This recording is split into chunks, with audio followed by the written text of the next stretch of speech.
దుఃఖం లేని మనిషి బర్రెను కొనుక్కున్నట్టయింది గీ సార్కత.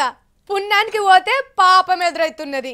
అన్నోళ్ళు మంచిగానే ఉన్నారు, ఇన్నోళ్ళు మంచిగానే ఉన్నారు. నడిమిట్లా ఈయన పోయి ఒకటి యాద్ చేసిండు గంతే.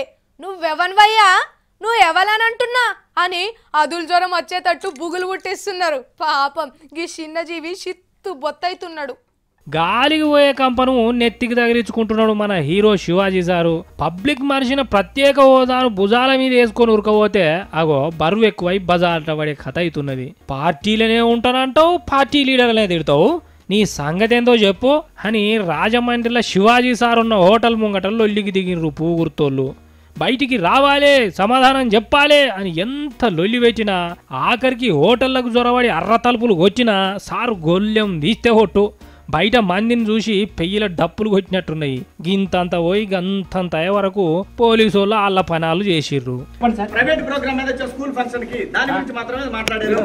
దయచేసి ఇంకే విషయాలు లేవు.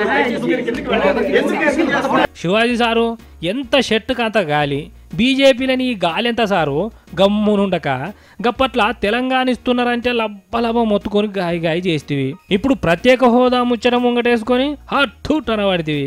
అయ్యేదాన్ని ఆపలేవు, రాని దాన్ని గుంజుకు రాలేవు కదా. మరి అందరి లెక్క నువ్వు ఉంటే పార్టీలకు నీ పదవి దొరుకుతుంది కదా సారు అంటున్నారు నీ ఫ్యాన్స్.